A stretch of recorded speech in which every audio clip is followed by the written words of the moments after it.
আমার এক ভাবি মানে অসুস্থ। আমি ওনার জন্য 10 রকমের ফল নিলাম।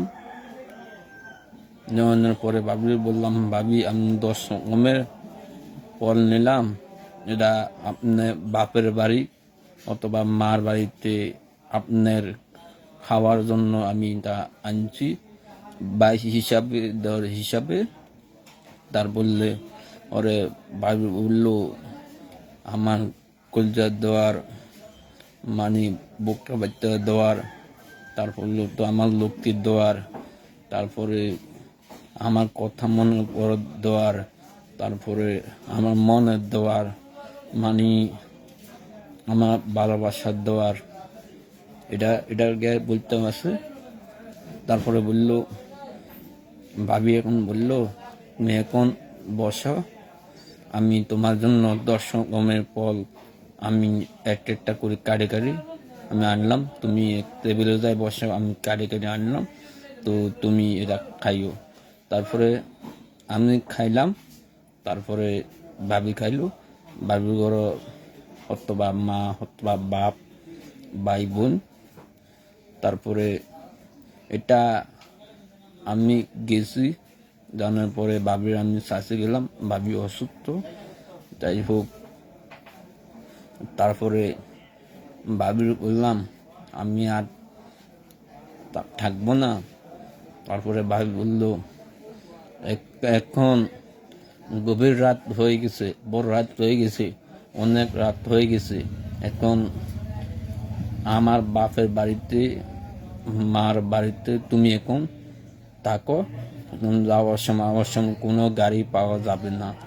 ভাবি বলল, তারপরে ভাবি বলতে আসে দে, ভাবি আমার হাত তুললো, হাত বললো দে, শান্ত তুমি এখন যাবে না, তুমি আমার লক্ষ্মী দেওয়ার, তুমি আমার কুলজার দেওয়ার, তুমি আমার মনের দেওয়ার, মানে তুমি আমার বুকটা বাচ্চার দেওয়ার, তুমি আমার ভালোবাসার দেওয়ার, তুমি আমার কথা মনের দেওয়ার। তারপরে বলল, আরে ভাবি আমাকে বলল, আমি এখন, ভাবি বললাম আমি আজকে থাকবো, তারপরে আমি কালকে সকালে যাম।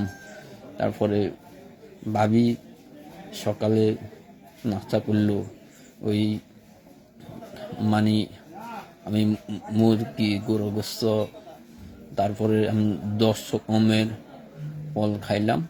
তারপরে মানে আমার অন্তরের তাই, মানে মনের তাই, মানে যে আমার যে কুলচারের তাই, হ্যাঁ, মানে অনেক শান্তি লাগছে।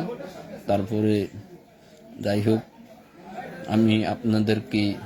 আমি এটা অভিনয় করেছি, তো নাটক করেছি।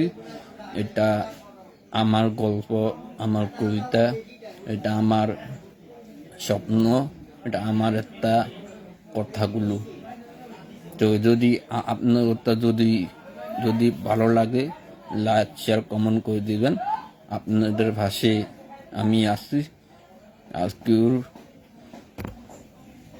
তো সবাই ভালো থাকবেন, আপনারা ভালো থাকবেন, আর খেয়াল রাখবেন, ঠিক মতন খানা খাবেন।